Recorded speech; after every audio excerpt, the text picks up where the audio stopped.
পৃথিবীর সবচেয়ে বড় গ্রাম হিসেবে স্বীকৃত বানিয়াচং। সর্বমোট ১৩০টি মহল্লা নিয়ে গঠিত বানিয়াচং গ্রামের আয়তন ৪৮২ বর্গ কিলোমিটার। ইতিহাস, ঐতিহ্য, প্রাকৃতিক সৌন্দর্যের মিশলে অনন্য এক গ্রাম বানিয়াচং, যেখানে রয়েছে ঐতিহাসিক কমলারানীর সাগর দিঘি, লক্ষ্মী বাবারের জলাবন, রাজবাড়ি, মুঘল আমলের প্রাচীর মসজিদ সহ এখানে রয়েছে পুরাকীর্তি। আজকের এই ভিডিওতে আমি আপনাদের সাথে শেয়ার করতে যাচ্ছি বানিয়াচং গ্রামের আকর্ষণীয় কিছু ভ্রমণ স্পট।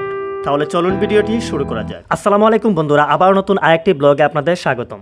আমি এখন আছি পৃথিবীর সবচেয়ে বড় গ্রাম হবিগঞ্জ জেলার বানিয়াচং উপজেলার বানিয়াচং গ্রামের কমলারানীর সাগর দিঘিতে।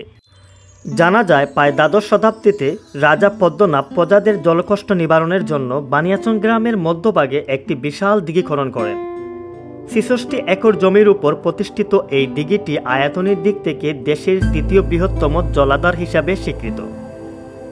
এই দিঘিটি কমলারানীর দিঘি নামেই পরিচিত। সাগরের মতো বিশাল হওয়ায় অনেকেই একে সাগর দিঘি নামেও ডাকেন। ১৯৮৬ সালে এই দিঘিটি পুনর্খনন করান তৎকালীন মৎস্য ও পশুপালন মন্ত্রী সিরাজুল হোসেন খান। এই সাগর দিঘির সৌন্দর্য উপভোগ করার জন্য প্রায় প্রতিদিনই দেশের বিভিন্ন জায়গা থেকেই পর্যটকরা আসেন, এখানে এসে সৌন্দর্য উপভোগ করেন। তো আমরাও আসলাম, অনেক ভালো লাগছে। আপনারা এসে এই জায়গাটা দেখে যাবেন, আসলে অনেক সুন্দর একটি জায়গা। এখন কই যাবো? এখন রাজার বাড়িতে যাওয়া হবে। রাজার বাড়ি, আচ্ছা ঠিক আছে, বাইক স্টার্ট দাও।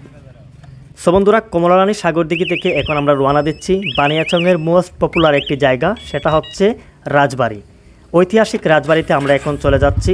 আর পুরো ভিডিও জুড়ে আমাদের সাথে থাকুন, আমরা বানিয়াচংয়ের আকর্ষণীয় ভ্রমণ স্পটগুলো আপনাদের সাথে শেয়ার করতে যাচ্ছি।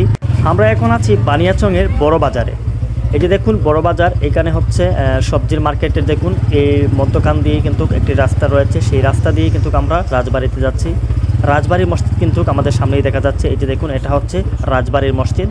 তো আমরা চলে আসছি রাজবাড়িতে। এই যে দেখুন রাজবাড়ির গেটের মধ্যে একটি সাইনবোর্ড লাগানো আছে, সংরক্ষিত এলাকা, এখানে অনুমতি ছাড়া ঢুকতে পারবেন না। আর এই যে দেখুন এটা হচ্ছে একটি ভিউ পয়েন্ট, এখান থেকে কিন্তু আপনারা একটি দিঘি দেখুন, এই দিঘিটা কিন্তু আপনারা ভালো করে দেখতে পারবেন, দিঘির ভিউটা নিতে পারবেন। রাজবাড়িতে আসলে আপনারা কিন্তু শুক্রবার অথবা শনিবারে আসবেন, কারণ বাকি দিনগুলোতে এটা বন্ধ থাকে, আপনাকে ঢুকতে দেওয়া হবে না। তবে শুক্রবার অথবা শনিবার এটা ওপেন থাকে সবার জন্য, ঠিক আছে। ভিতরে প্রবেশ করার পর আপনার চোখে পড়বে এই যে দেখুন অনেক সুন্দর একটি মাঠ, আর সবুজে ঘেরা কিন্তু এই মাঠটি। এই যে দেখুন। সো ভিউয়ার্স, ফাইনালি আমি আর আমার ফ্রেন্ড এখন আসছি রাজার বাড়িতে। তো এটা আমরা একটু ঘুরে দেখব। বানিয়াচং রাজবাড়ি হবিগঞ্জ জেলার বানিয়াচং উপজেলার বানিয়াচং গ্রামে অবস্থিত একটি ঐতিহাসিক রাজবাড়ি। প্রাচীন এই রাজবাড়িটি জমিদার ইসা খাঁর বাড়ির আদলে নির্মিত করা হয়েছিল।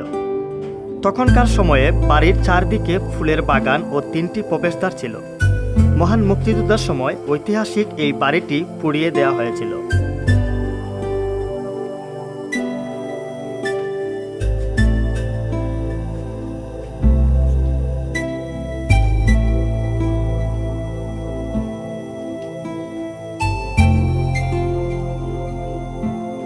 এই যে দেখুন এই মহলের ধ্বংসাবশেষগুলা, এগুলা কিন্তু অনেক বছর আগের, তারপরেও দেখুন এত সুন্দর দেখতে। এই যে দেখুন কত সুন্দর করে ডিজাইনটা করা হয়েছিল, এটা একটা প্রবেশদ্বার ছিল। এই যে দেখুন, আর এখানে অনেক অনেক অনেক সুন্দর করে কিন্তু এটা তৈরি করা হয়েছিল। এই যে দেখুন এর ডিজাইনগুলো দেখুন, মানে সত্যি অসাধারণ লাগতেছে। এই যে দেখুন বাউন্ডারি, শত বছর ধরে এটা দাঁড়িয়ে আছে, আর মধ্যখানে একটু ভেঙে গিয়েছিল, তাই তারা আবার রিপেয়ারিং করছে যারা তত্ত্বাবধানে আছে এই রাজবাড়ির। আর এই যে দেখুন আমি এখন দেখছি এটা অনেক শক্ত, মানে তখনকার কিন্তু অনেক মজবুত করে তৈরি করা হয়েছিল, প্রায় শত শত বছর ধরে এটা এখন দাঁড়িয়ে রয়েছে। যে দেখুন দেয়ালের মধ্যে কত সুন্দর করে একটি ডিজাইন করেছে, আসলে দেখতেই রাজবাড়ি একটি ভাব, ঠিক আছে। মানে এই যে দেখুন রাজবাড়ির এত সুন্দর এই এরিয়াটা। বানিয়াচং রাজ্যটি গোবিন্দ সিংহ প্রতিষ্ঠা করেছিলেন। পরবর্তীতে গোবিন্দ সিংহ ধর্মান্তরিত হয়ে ইসলাম ধর্ম গ্রহণ করে তার নামকরণ করেন হাবিব খাঁ। বর্তমান রাজবাড়ির সামনে বিশাল জলাশয় এক দিঘি রয়েছে, এই দিঘির নাম দেওয়ান দিঘি। দিঘির একপারে রয়েছে রাজাদের নির্মিত গাটলা, আর এই গাটলা এখন সবার দৃষ্টি কাড়ে। আমরা এখন রাজার বাড়ি থেকে বেরিয়ে যাচ্ছি, ইনশাআল্লাহ আমরা সামনে আপনাদের সাথে আরও সুন্দর সুন্দর স্পট নিয়ে আসতেছি, আপনারা একটু ধৈর্য সহকারে অপেক্ষা করুন। এই মসজিদটা একটু দেখাই, দেখুন এ হচ্ছে একটা মসজিদ, মসজিদটা কিন্তু অনেক সুন্দর। এটা রাজা করছিল নাকি? হ্যাঁ, রাজার নির্মাণ করা। মসজিদটা কিন্তু অনেক পুরাতন, এটা আবার নতুন রিপেয়ারিং হয়তো করছে। মসজিদটি বাইরে থেকে যেমন তেমন রয়েছে, আর ভিতরটা আমি একটু দেখাই আপনাদেরকে। এই যে দেখুন, ভিতরটা কিন্তু ফুলি রিপেয়ারিং করা হয়েছে, যে টাইলস লাগানো হয়েছে। আগের তখনকার সময় কিন্তু টাইলস লাগানো ছিল না, এখন টাইলস লাগানো হয়েছে, রং করা হয়েছে, মানে অনেক সুন্দর করে এই মসজিদটাকে করা হয়েছে ডিজাইন, ঠিক আছে। এখন আমরা আরেকটি সুন্দর স্পটে যাচ্ছি, সেটা হচ্ছে লক্ষ্মী বাওয়ারের জলাবন। তো এই যে দেখুন, এটা হচ্ছে হাওড়ের রাস্তা।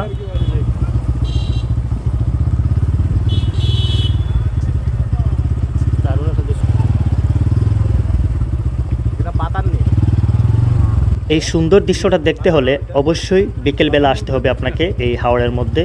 আর সবাই কিন্তু লক্ষ্মী বাওয়ারের জলাবনে বিকেলবেলায় যায়। তো বিকেলবেলার ভিউটা কিন্তু অনেক সুন্দর এবং অসাধারণ থাকে। তো আমরা কথা বলতে বলতে চলে আসলাম এই নদীর সাইডে। এখান থেকে কিন্তু আমরা ওই পারে যাব, ওই পার থেকে কিন্তু লক্ষ্মী বাওয়ারে যেতে হবে। জলাবনটা হচ্ছে নদীর ওই পারে, ঠিক আছে। তো নদীর ওই পারে আমরা পার হব নৌকা দিয়ে। কিছু সময় অপেক্ষা করার পর ওই পার থেকে, নদীর ওই পার থেকে একটি নৌকা আসতেছে। তো আমরা ওই নৌকা করে ওই পারে যাব, নদীর ওপারে যাব, তারপর লক্ষ্মী বাওয়ারে আমরা রওনা করব। তবে একটা মজার বিষয় হচ্ছে, আমি ভেবেছিলাম যে আমরা বাইকটা এখানে পার্কিং করে চলে যাব আর ওই জায়গা থেকে অটো নিয়ে যাব, কিন্তু এখানে দেখলাম যে নৌকাতে করে বাইকও নিয়ে যায়। তো এটা কিন্তু আমার কাছে খুব অদ্ভুত লাগছে। এই যে দেখুন, সবাই কিন্তু বাইক নৌকাতে তুলছে। ওরে ভাই, মানে কিভাবে তো রিস্ক নিয়ে, আমার কাছে খুব ভয় লাগতেছে। তো এখান থেকে এই নৌকা দিয়ে যখন বাইক নিয়ে যাবেন, বাইকে এবং মানুষ প্রত্যেকজনে 10 টাকা করে। আর বাইক থাকলে আপনার 10 টাকা নেবে, আর বাইক না থাকলে আপনার কাছ থেকে 5 টাকা ভাড়া নেবে।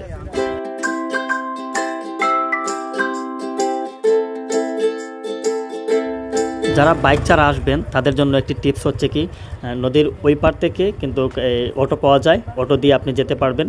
পার পারসন 30 টাকা অথবা 20 টাকা করে নেবে, এরকমই এর মধ্যেই ভাড়া হবে। এই যে দেখুন, এখানে অনেকগুলো অটো রয়েছে। তো আমরা এখন লক্ষ্মী বাওয়ারের জঙ্গলের দিকে রওনা দিচ্ছি। এই যে দেখুন, আমরা প্রায় পৌঁছে গিয়েছি জঙ্গলের ভিতরে। দুই সাইডে কিন্তু গাছ, আর মধ্যখান দিয়ে কিন্তু রয়েছে একটি সুন্দর রাস্তা। আর এই রাস্তার ভিউটাই কিন্তু সবচেয়ে সুন্দর। এই যে দেখুন, মানে অনেক অসাধারণ লাগতেছে আমার কাছে। তো আমরা এখন জলাবনের ভিতরে প্রবেশ করতেছি। এই যে দেখুন আমরা চলে আসছি একদম এই জঙ্গলের ভিতরে। যারা ভ্রমণ পিপাসু তাদের জন্য কিন্তু অনেক অনেক ইন্টারেস্টিং একটা জায়গা, মানে ভ্রমণের মতো একটা জায়গা। এই যে দেখুন, মানে অনেক গাছ, এখানে হাজার হাজার গাছ। আমি বাইক নিয়ে যখন আসলাম তখন তো আপনারা দেখতেই পাচ্ছেন হাজার হাজার গাছ। আর এত সুন্দর মানে দৃশ্যটা আপনাদেরকে আমি বলে বোঝাতে পারবো না।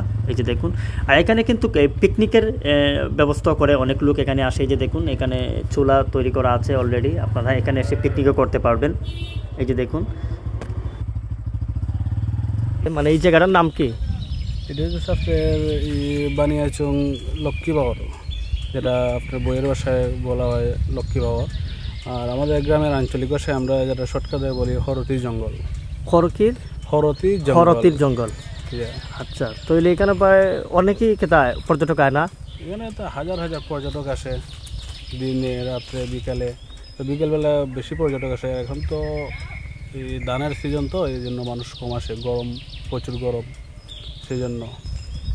জঙ্গলটা হচ্ছে আমাদের সিলেটের দ্বিতীয় রাতারকুল। ঠিক আছে। পানি যখন সময় আসে তখন হয়তো এখানে থাকে, পানির সময় রাতারকুলের মতো দেখা যায় না? রাতারকুলের মতো।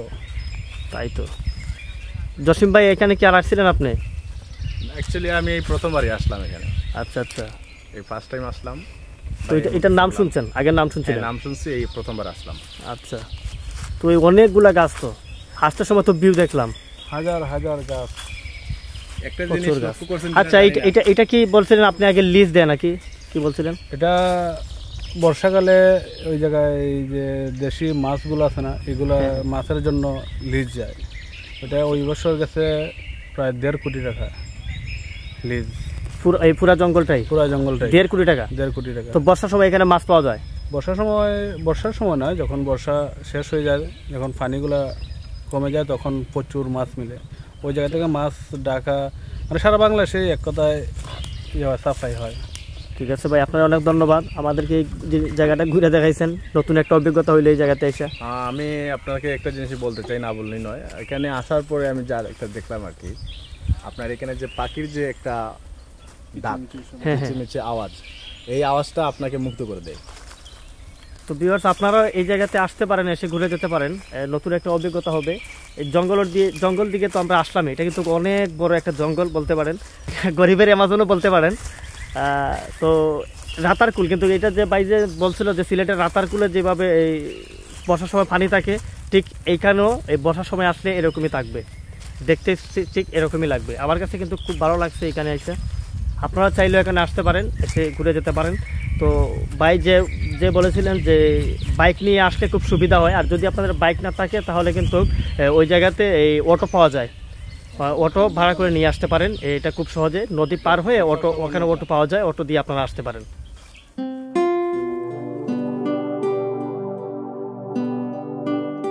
সবিও সারাদিন আমরা বানিয়াচংয়ের বিভিন্ন পর্যটক স্পটগুলো ঘুরে ঘুরে আপনাদের সাথে শেয়ার করেছি এবং আমরাও ঘুরে দেখলাম। তো যদি ভিডিও ভালো লাগে অবশ্যই একটি লাইক করবেন, চ্যানেল নতুন হয়ে থাকলে সাবস্ক্রাইব করতে ভুলবেন না। ভালো থাকবেন, দেখা হবে নতুন কোনো ভিডিওতে। আসসালামু আলাইকুম।